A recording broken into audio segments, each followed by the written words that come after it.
स्वागत है प्यारे विद्यार्थियों, आपका प्रश्नावली 7.3 का आज हम करेंगे तीसरा सवाल। तो इसमें क्या करना है प्यारे विद्यार्थियों, इसमें कहा गया शीर्षों 0,-1 और 2,1 और 0,3 वाले त्रिभुज की भुजाओं के मध्य बिंदु से बनने वाले त्रिभुज का क्षेत्रफल ज्ञात कीजिए। इस क्षेत्रफल का दिए हुए त्रिभुज के क्षेत्रफल के साथ अनुपात ज्ञात कीजिए। यानी जो ये शीर्ष दिए हैं इनसे भी क्षेत्रफल निकालना है और फिर इनसे उसी त्रिभुज के बीच में मध्य बिंदु के हिसाब से एक त्रिभुज बनानी है। फिर मध्य बिंदु निकालना है उनका और जो मान आएगा उनसे उनका क्षेत्रफल निकालना है उसी त्रिभुज का। तो प्यारे विद्यार्थियों, कहने का मकसद ये है कि हम यहाँ पे एक त्रिभुज बना लेते हैं। पहले तो एक त्रिभुज है, इसने कहा एक त्रिभुज है कुछ इस प्रकार से। एक त्रिभुज ले लेते हैं हम।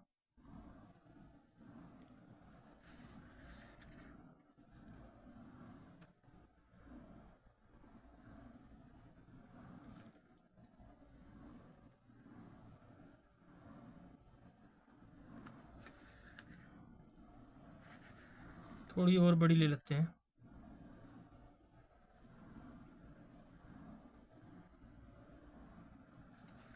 एक त्रिभुज यहाँ से यहाँ तक हमने बना ली।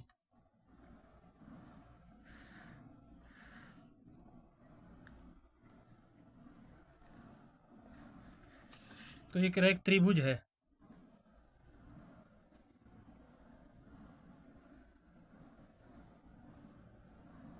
एक त्रिभुज है प्यारे विद्यार्थी। तो इसमें क्या कह रहा है कि इसके बिंदु हैं हमारे पास ए, बी और सी। ए को हमने मान लिया 0,-1 और बी को मान लिया यहाँ पे 2,1 और सी को मान लिया 0,3। अब ये क्या कह रहा है कि इन भुजाओं के वाले त्रिभुज की भुजाओं के मध्य बिंदुओं से बनने वाले त्रिभुज का क्षेत्रफल ज्ञात कीजिए। तो इसका मध्य बिंदु ये है, इसका मध्य बिंदु ये है और इसका मध्य बिंदु ये है। तो इनको आपस में मिला देते हैं।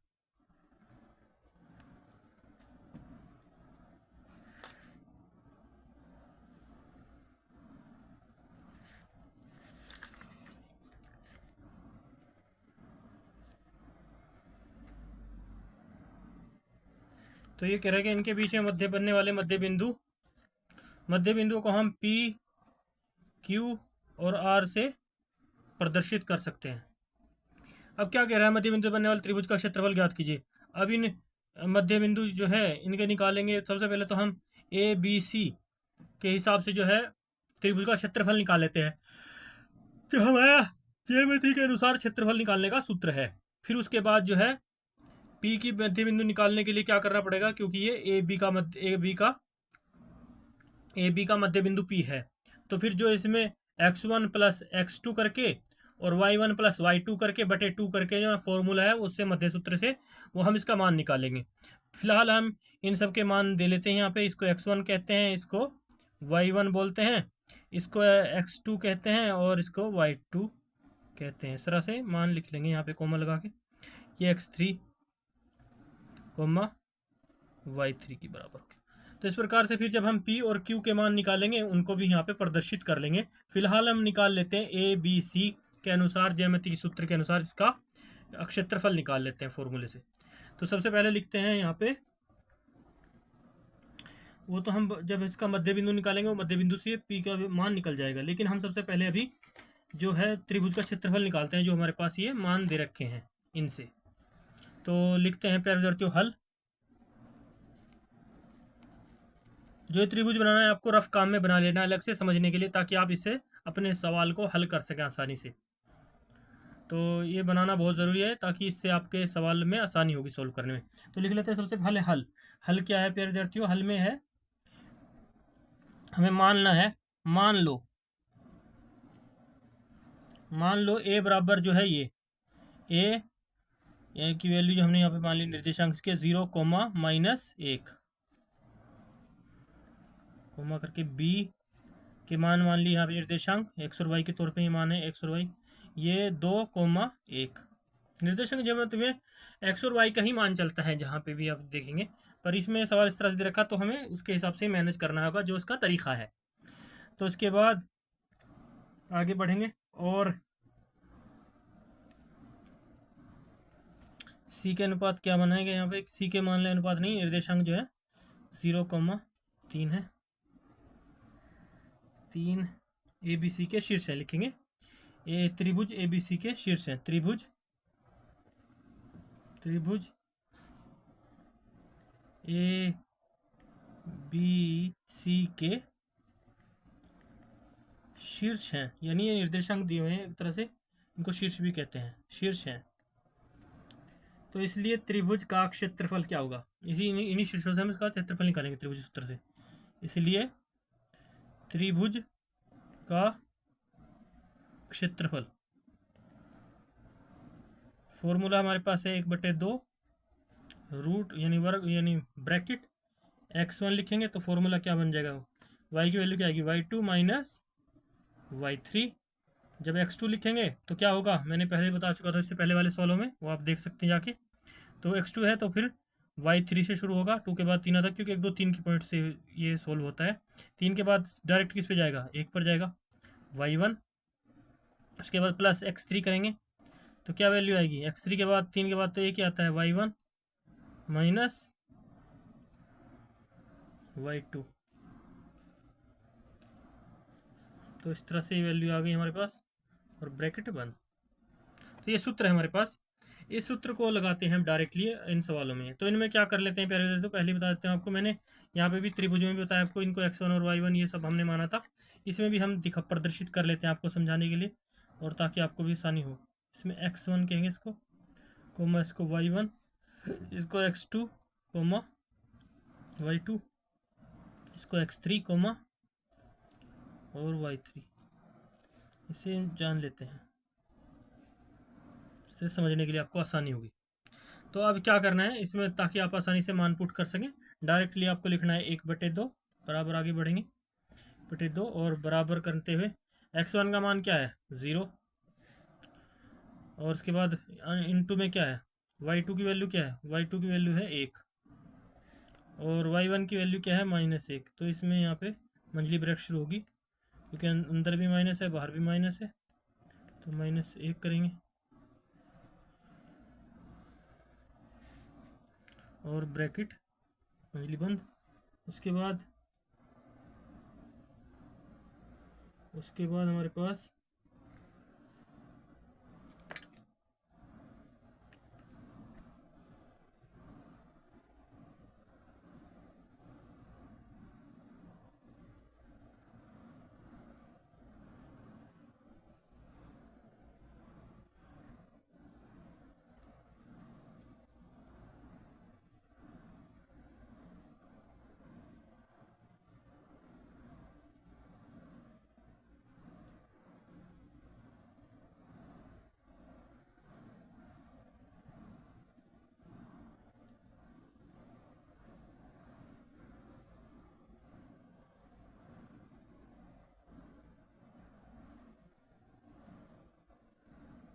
तो इस प्रकार से हम इसको सोल्व करते जा रहे हैं।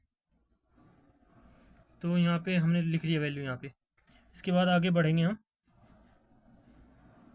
ये तो हमारे x1 के हिसाब से आ गया, प्लस x2 की वैल्यू क्या है 2। उसके बाद ब्रैकेट में क्या है x2 के बाद y3 की वैल्यू क्या है 3, माइनस कितना है y1 पहले ऑलरेडी माइनस का है,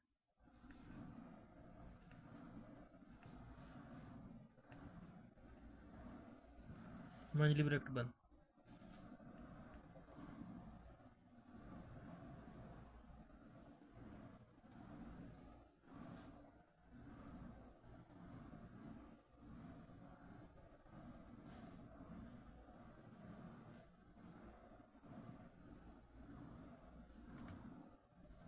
अब इसके बाद x2 का भी मान खत्म हो गया, प्लस x3 की वैल्यू कितनी है, x3 की वैल्यू 0, कोमा y3 की, इसके बाद y1 कितना है 0,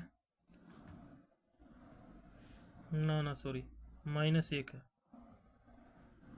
-1 और y2 -1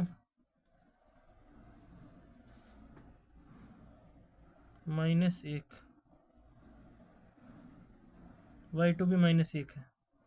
ये -1 और -1, तो इससे माइनस करेंगे,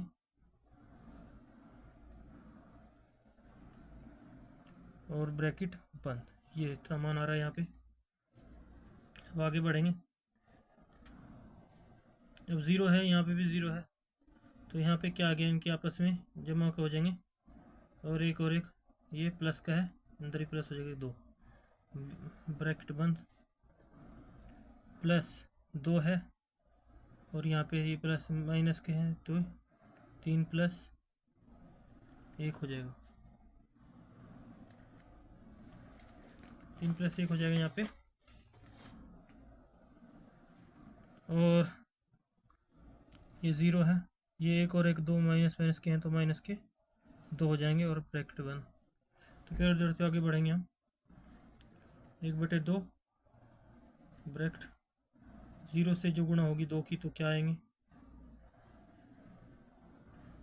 0 × 2 हो जाएंगे यहाँ पे, प्लस अब 2 × 4 है, यहाँ प्लस का निशान बीच में लेकर चलते रहेंगे। इसी तरह से 0 × -2 है, तो क्या प्राप्त होगा, तो प्राप्त होगा डायरेक्टली प्यारे विद्यार्थियों 1/2,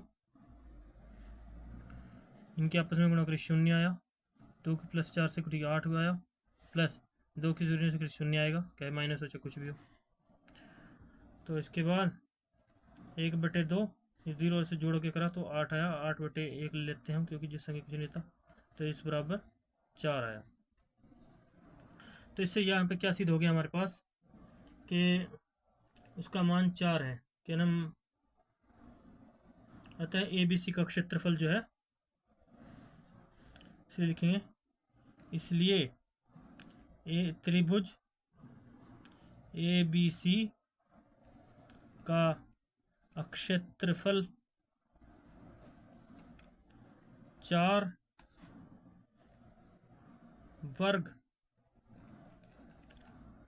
वर्ग इकाई लिख सकते हैं, 4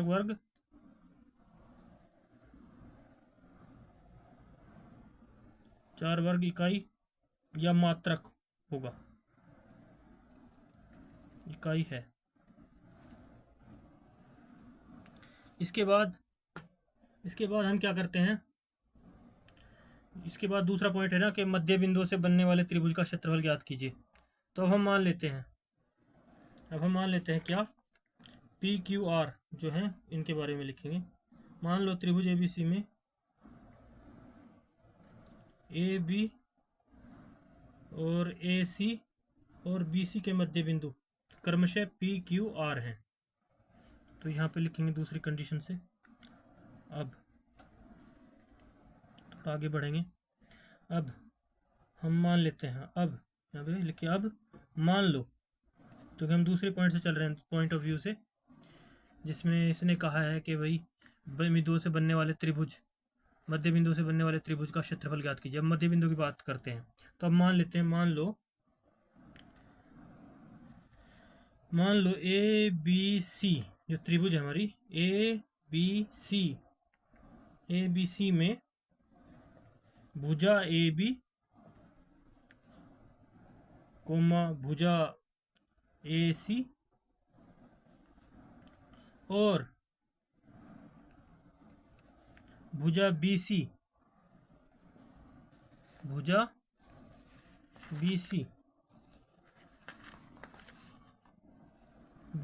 के मध्य बिंदु हमारे PQR हैं। ये देखो, AB भुजा का कौन सा मध्य बिंदु है, P, और AC भुजा का कौन मध्य बिंदु है, Q, और BC भुजा का कौन सा मध्य बिंदु है, R। मध्य लिखेंगे, मध्य बिंदु, मान लो ABC में AB भुजा, AC भुजा और BC भुजा के मध्य बिंदु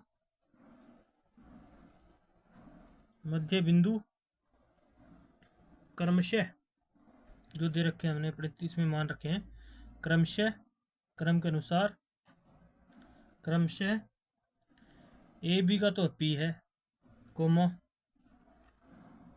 P, और AC का Q,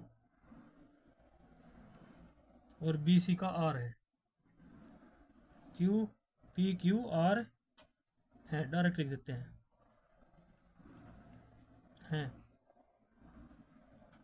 जिसमें त्रिभुज पी क्यू आर बनता है, जिसमें ये देखो हमारे पास त्रिभुज बन गया पी क्यू आर, या आर पी क्यू लिख सकते हैं, पी क्यू आर या R R R Q P भी कह सकते हैं, जिसमें त्रिभुज पी क्यू आर बनता है।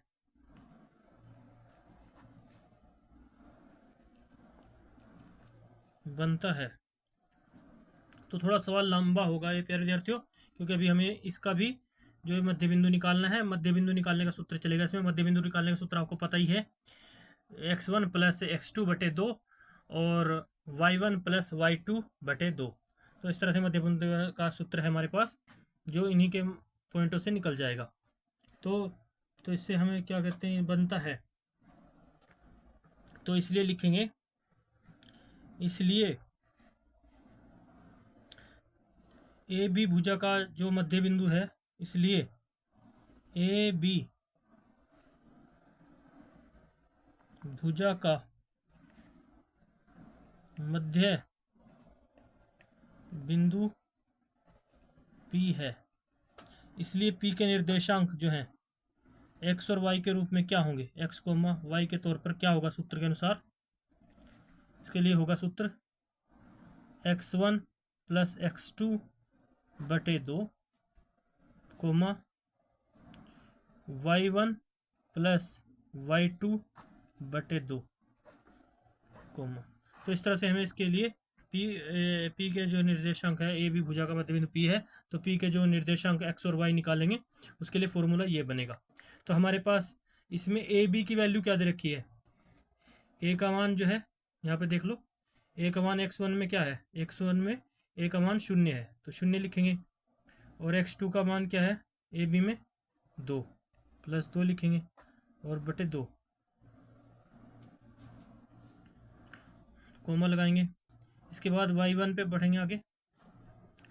y1 में क्या दे रखा है, y1 में हमारे पास वैल्यू है y1 माइनस 1 और y2 की वैल्यू प्लस के 1 बटे 2, फिर 1 ब्रैकेट। इस प्रकार से हमारे पास क्या आई, 2 बटे 2 हो जाएंगे। जब 2 से 0 को जोड़ेंगे 2 ही हो जाएगा। और यहाँ पे 1 माइनस 1 माइनस ये आपस में कैंसिल हो जाएंगे, यहाँ पे 0 बचा, इसकी वैल्यू 2 बटे 0 होगी, तो नहीं वैल्यू 0 ही आएगी। इस प्रकार से हमारे पास 2 एकम 2, तो 1,0 प्राप्त हुआ।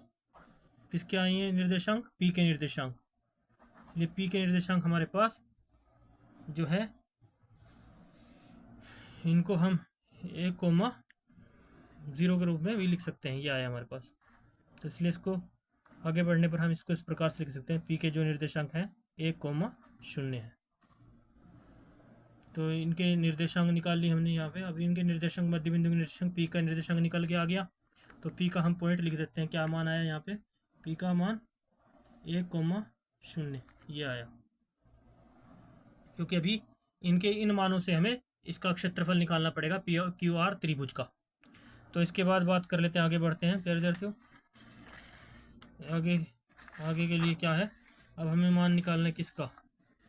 अब हमने इसका तो निकाल लिया ए बी का, तो अब हमें निकालना है ए सी का। तो ए सी का मध्य बिंदु क्या है, तो ए सी का मध्य बिंदु हमारे पास क्यू है। तो ए सी के लिए, फिर ए सी का मध्य बिंदु निकालने के लिए लिखेंगे इस, क्योंकि भुजा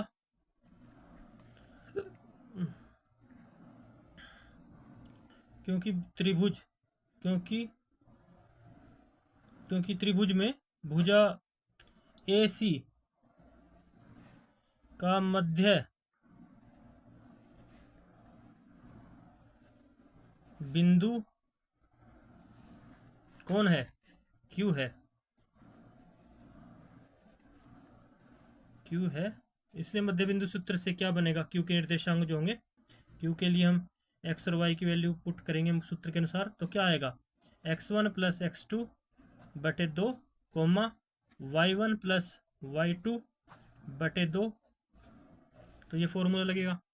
अब यहाँ पर क्या है, ए और सी को मान लेंगे, तो इसमें ये x2 हो जाएगा और ये y2 हो जाएगा इस तरह से, क्योंकि 2 पॉइंटों तक ही हमें मानना है, तो इसलिए इसको 2 के तौर पे ले लेंगे।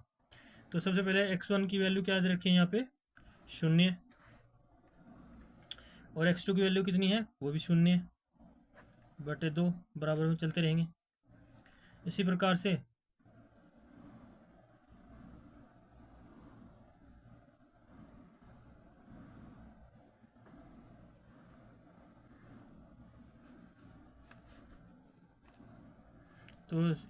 हम x और y के निर्देशांक निकाल रहे हैं मध्य बिंदु सूत्र से। तो ये x1 प्लस x2 बटे 2, y1 प्लस y2 बटे 2, इस तरह करते हुए y1 की वैल्यू क्या है इसमें, -1, y2 की वैल्यू क्या है,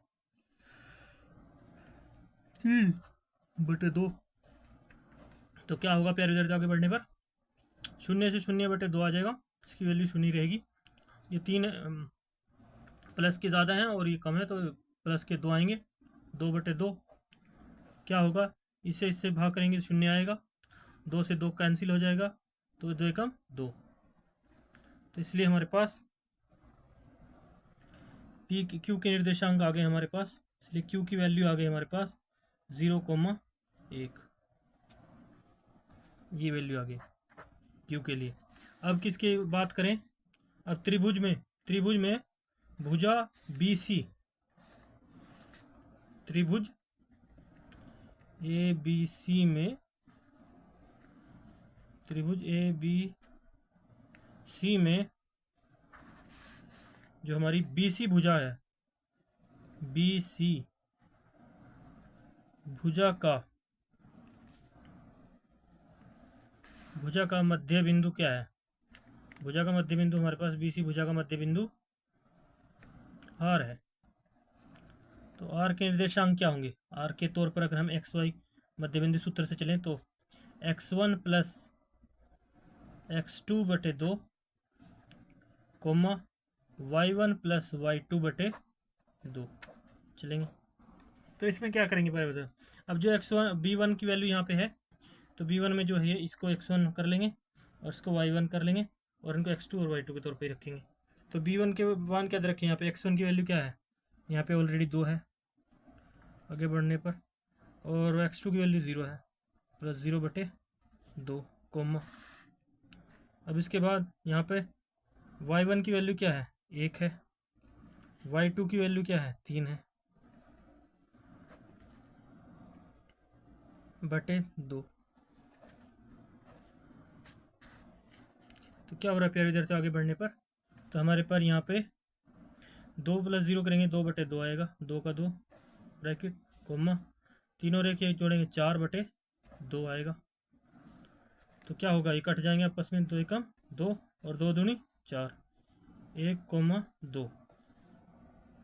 तो वैल्यू आ गई यहाँ पे, R के निर्देशांक आ गए यहाँ पे, इसलिए R के निर्देशांक हो गए हमारे पास 1,2,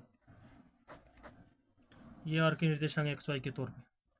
अब इसके बाद प्यारे विद्यार्थियों क्या करते हैं, अब जब हमारे पास ये वैल्यू आ गई है तो यहाँ पे त्रिभुज जैसे हमने रखी थी, P के निर्देशांक क्या हो गए थे हमारे पास,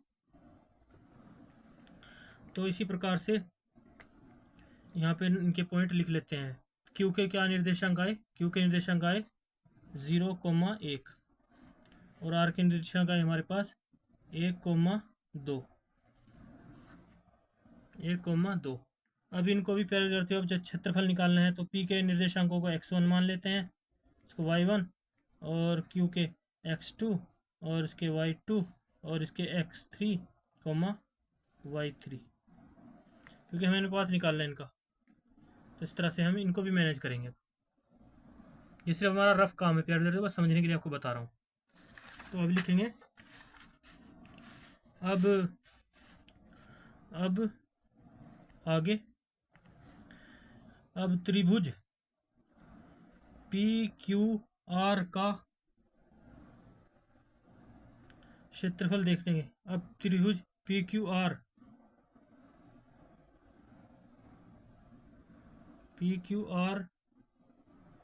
तो सबसे पहले तो हम यहाँ पे इनके निर्देशांक लिख लेते हैं। पी के निर्देशांक हमारे पास क्या आए? पी के निर्देशांक हमारे पास आए 1 माइनस 0 यानी 1,0 1,0 पी के निर्देशांक है, इसलिए कोमा क्यू के निर्देशांक क्या है हमारे पास? क्यू के निर्देशांक है 0,1 और आर के निर्देशांक है हमारे पास, आर के निर्देशांक हमारे पास 1,2। तो अब हम त्रिभुज पी क्यू आर का क्षेत्रफल निकाल रहे हैं, तो क्षेत्रफल निकालेंगे। क्षेत्रफल, तो इसके लिए सूत्र चलेगा हमारा, निकालने के लिए सूत्र क्या है? 1/2, वही फॉर्मूला जो चलता है। तो इसके लिए सोल्व करने के लिए हम इसमें मान लेंगे किसको? x1 इसको मानेंगे, y1 इसको मानेंगे, फिर कोमा दे देंगे यहाँ पे, इसमें x2 इसको मानेंगे और इसको y2 मान लेंगे, इसको r में इसको x3 मान लेंगे कोमा, और इसको y3 मान लेंगे, क्योंकि हमें सोल्व करना है सवाल, इसी हिसाब से इसको मैनेज करना पड़ेगा। तो हमारे पास x1 की वैल्यू यहाँ पे x1 लिखेंगे, तो फिर फॉर्मूला जो है इसका वो लिख लेते हैं, y2 की वैल्यू आ गई माइनस y3, इसके बाद प्लस x2, इसके बाद क्या आता है? x2 में क्या बाद आता है? y3 लेते हैं, और y3 के बाद डायरेक्ट y1 पे जाता है। जब x3 ले लेते हैं तो क्या होता है उसके सूत्र के अनुसार? x3 के बाद y1 ही आता है, 1 आता है मतलब, और y2। तो इस प्रकार से ये फॉर्मूला लगेगा यहाँ। अब इसको हम डायरेक्ट डिप्लॉय कर देते हैं यहाँ पे, यानी लगा देते हैं। बढ़ते हैं आगे, 1/2 का 1/2 ऐसे ही, और x1 का वैल्यू को लिख देंगे यहाँ पे डायरेक्ट, जो दे रखी है x1 की वैल्यू 1 है, प्लस की 1 है।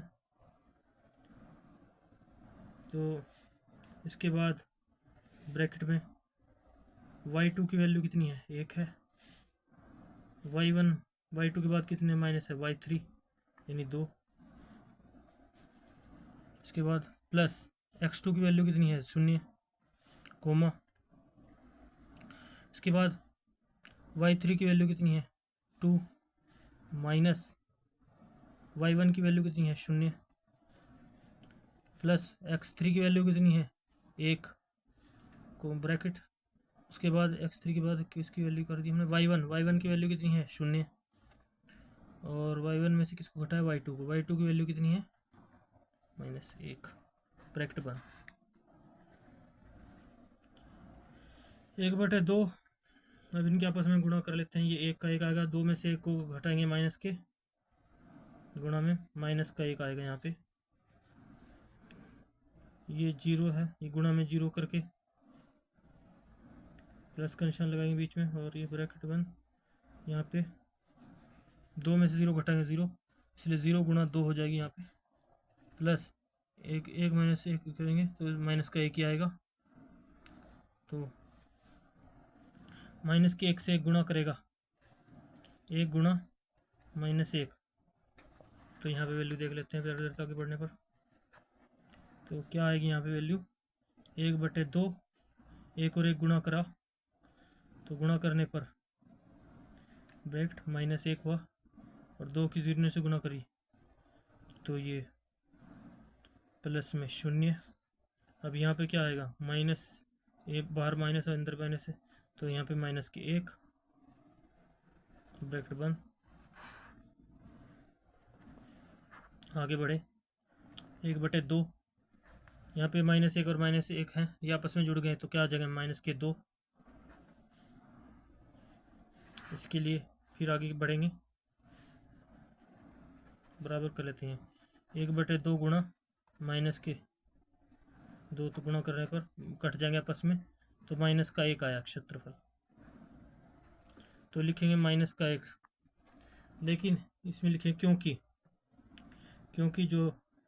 त्रिभुज का क्षेत्रफल कभी भी ऋणात्मक नहीं हो सकता, ऋणात्मक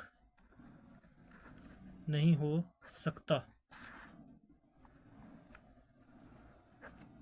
हो सकता है। इसलिए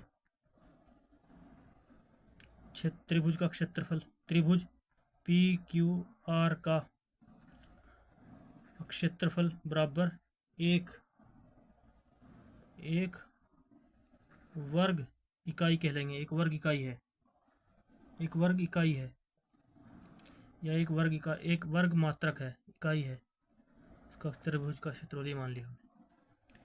तो इस प्रकार से हमारे पास ये वैल्यू निकल के सामने आ गई प्यारे विद्यार्थियों। अब क्या कहता है सवाल के अंदर, जैसे इसने कहा है, कहता है कि मीने बनने वाले त्रिभुज की भुजाओं के प्रतिबिंदु बनने वाले त्रिभुज का क्षेत्रफल ज्ञात कीजिए तथा इस त्रिभुज के दिए हुए चतुर्भुज के क्षेत्रफल का दिए हुए त्रिभुज का क्षेत्रफल के साथ अनुपात ज्ञात कीजिए। अब दोनों का हमारे पास त्रिभुजों का क्षेत्रफल आ गया है।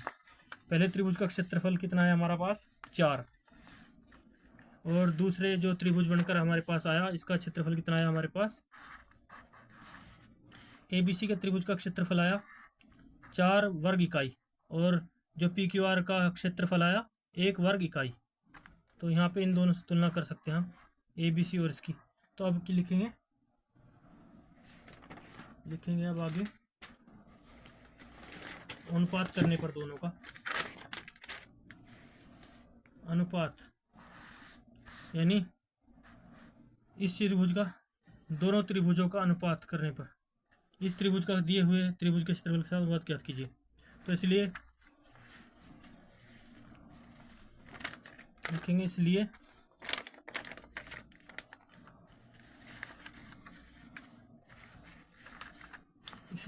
त्रिभुजों का अनुपात, इसलिए अब इसमें अनुपात ज्ञात करें। अब त्रिभुजों का अनुपात, अभी हमें अनुपात निकालना है। तो अनुपात के लिए क्या होगा, अनुपात के लिए होगा दोनों त्रिभुजों को एक दूसरे के ऊपर नीचे कर सकते हैं। वो अनुपात निकालने के लिए अनुपात का सूत्र होता है पहला त्रिभुज या दूसरा त्रिभुज बटे पहला त्रिभुज। तो अनुपात के लिए क्या होगा, इसलिए त्रिभुज PQR बटे त्रिभुज ABC, तो इनकी मान रख देंगे।